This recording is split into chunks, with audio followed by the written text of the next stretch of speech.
सुप्रभात। मैं अनुपमा आप सभी का इस ऑनलाइन कक्षा में स्वागत करती हूँ। आज हम ज्ञान सागर पुस्तक से पाठ 3 निर्मला, सांप और सयाल पढ़ेंगे। इस पाठ के रचनाकार हैं सिग्रुन श्रीवास्तव। रचनाकार ने बहुत ही सुंदरता से बाल मन में उठने वाले भावों को चित्रित किया है। इस कहानी में मित्रता की महत्ता को दर्शाया गया है। सयाल अपनी सहेली निर्मला को सांप से बचाने के लिए संघर्ष करती है। यह देखकर निर्मला का हृदय परिवर्तित हो जाता है। आइए अब हम कहानी को पढ़ते हैं और निर्मला और सयाल के विषय में जानते हैं। निर्मला को अपनी सहेलियों में सयाल, लहनू भाई भोया बहुत बुरी लगती थी। सयाल के पिता का नाम लहनू भाई भोया था। सयाल के व्यवहार और गुणों की सभी प्रशंसा करते थे। निर्मला भला सयाल की तारीफ कैसे सह पाती? लोग सयाल की माँ से कहते, कलगी बहन तुम्हारी लाडली बड़ी होनहार है। उसकी प्यारी सी मुस्कान सबको खुश कर देती है। प्यारी सी मुस्कान। निर्मला चिढ़कर बुदबुदाती, दांत निकाले रहती है और लोग कहते हैं प्यारी सी मुस्कान। लेकिन निर्मला मन ही मन यह तो मानती है कि सयाल की मुस्कान बहुत प्यारी है। जब वह हंसती है तो उसका अंडाकार चेहरा खिल उठता है, आंखों में चमक आ जाती है। उसकी छोटी पतली नाक ऊपर को उठ जाती है और उसके गालों में 2 छोटे छोटे गड्ढे दिखने लगते हैं। सयाल की मुस्कान तो मोहक थी, किंतु उसकी पोशाक उतनी आकर्षक ना थी। पैबंद लगे कपड़ों से उसकी गरीबी झांकती थी।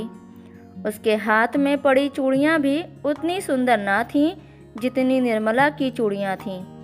यह भी सच है कि गुजरात के उस छोटे से आदिवासी गांव बरटाड में इतनी सुंदर गले की माला किसी और के पास ना थी जैसी निर्मला के पास थी। अब तक के पढ़े गए अंशों को समझ लेते हैं। निर्मला और सयाल में मित्रता थी, लेकिन निर्मला को सयाल पसंद नहीं थी। सयाल के पिता का नाम लहनू भाई भोया था और माता का नाम कलगी। सयाल बहुत होनहार लड़की थी। सभी लोग उसके अच्छे गुणों की वजह से उसे पसंद करते थे, लेकिन निर्मला को उससे चिढ़ होती थी। सयाल की मुस्कान भी बहुत मनमोहक थी, यानी सबका मन मोह लेती थी। परंतु सयाल निर्मला के समान धनी नहीं थी। सयाल गरीब थी और उसकी गरीबी उसके कपड़ों से झलकती थी। निर्मला के समान उसकी चूड़ियाँ व माला सुंदर नहीं थी। इस कहानी में गुजरात के छोटे से आदिवासी गांव बरटाड के बारे में बताया गया है और उस जगह में जितने भी लोग रहते हैं उनमें से सबसे सुंदर माला निर्मला के पास थी।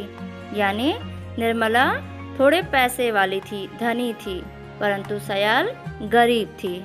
अब आगे पढ़ते हैं। सयाल बुद्धि और विवेक में भी निर्मला से आगे है। निर्मला इसलिए भी सयाल से चिढ़ती है। सयाल को स्कूल जाना अच्छा लगता है और निर्मला हरदम इस मौके की ताक में रहती है कि स्कूल छोड़कर खेतों में जाने को मिल जाए। निर्मला निर्मला झोपड़ी के अंदर से उसकी माँ पुकारती है, अरे 8 बज गए, धूप चढ़ आई और मवेशियों को चराने ले जाने वाला कोई नहीं है। जा बेटा जा, आज तू चरा ला, स्कूल किसी और दिन चली जाना। निर्मला खुशी से उछल पड़ी और मवेशियों को हाँकते हुए गांव के धूल भरे रास्ते पर चल पड़ी।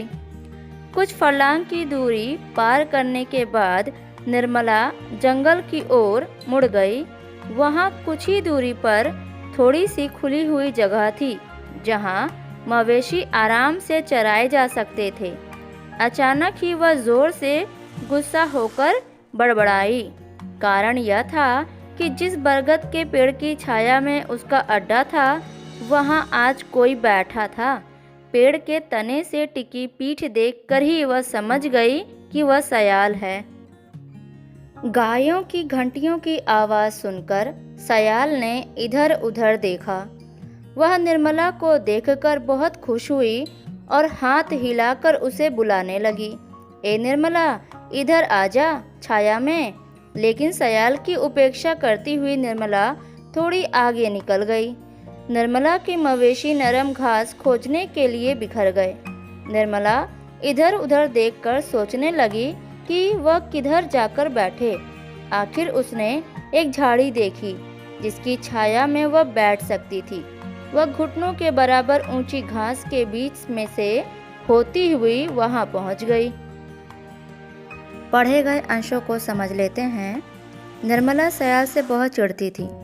सयाल का व्यवहार लोगों के प्रति बहुत अच्छा था, जिसके कारण सभी उसे पसंद करते थे। बुद्धि और विवेक में वह निर्मला से तेज थी। विवेक शब्द का अर्थ होता है भले बुरे की समझ, यानी सयाल यह समझती थी कि उसके लिए कौन सा काम सही है और कौन सा काम गलत। सयाल को स्कूल जाना बहुत अच्छा लगता था, लेकिन निर्मला को स्कूल जाना पसंद नहीं था। वह हमेशा ऐसे मौके तलाश करती जिससे उसे स्कूल न जाना पड़े। एक दिन निर्मला के घर में जो मवेशी को चराने के लिए आते थे वो व्यक्ति नहीं आए। तब उसकी माँ उसे कहती है कि वह जाकर मवेशियों को चरा कर ले आए। मवेशी शब्द का अर्थ होता है गाय बैल, यानी गाय बैल को वह चारा खिला के ले आए, घास खिला कर ले आए। वह बहुत खुश होती है और खुशी खुशी वह मवेशियों को लेकर गांव के धूल भरे रास्ते से चलने लगती है। कुछ फरलांग की दूरी, फरलांग शब्द का अर्थ होता है 220 गज, यानी कुछ दूर आगे चलकर उसे जंगल की ओर वह रास्ते में मुड़ जाती है और थोड़े से ही दूर जाकर बहुत घास वास वहाँ पे था जहाँ पे मवेशी आराम से घास खा सकते थे। वह वहाँ आगे बढ़ती है, लेकिन उसे बरगद के पेड़ के नीचे कोई बैठा हुआ दिखाई देता है। वह दूर से ही देखकर पहचान जाती है कि वहाँ सयाल बैठी है। वहाँ पर निर्मला को देखकर सयाल बहुत खुश होती है। वह उसे बुलाती है, लेकिन सयाल की उपेक्षा करके, यानी उसकी ओर ध्यान नहीं देके निर्मला आगे चल देती है। निर्मला के मवेशी यानी गाय बैल वहीं पे नरम घास खोजने के लिए इधर उधर बिखर गए थे, यानी जहाँ उनको घास दिख रही थी नरम नरम उधर को चले गए थे। और निर्मला भी इधर उधर देखकर कहाँ वह बैठ सकती है ऐसी जगह तलाशने लगी थी। थोड़े ही आगे चलकर उसे एक झाड़ी दिखाई देती है, वह वहाँ बैठ जाती है।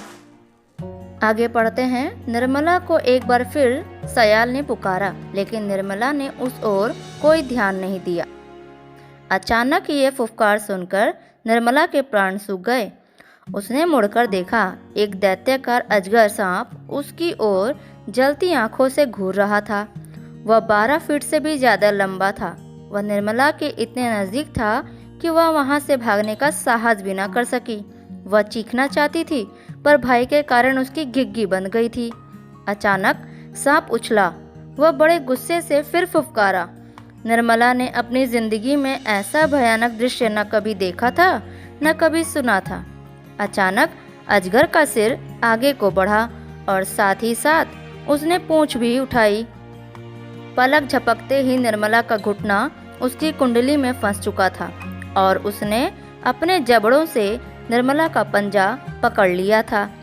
सांप की सख्त पकड़ से निर्मला को लगा कि उसकी हड्डियां चूर चूर हो जाएंगी।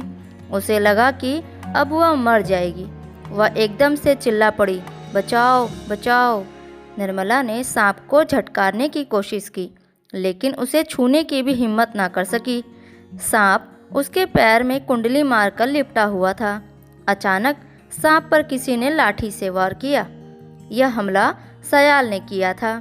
सांप गुस्से से तिलमिला उठा, फिर भी उसने अपनी पकड़ ना छोड़ी।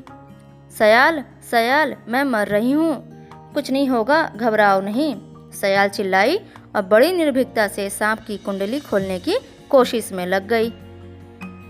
अब तक के पढ़े गए अंशों को समझ लेते हैं। निर्मला को सयाल ने दोबारा बुलाया, पर वह उसकी तरफ ध्यान नहीं देती।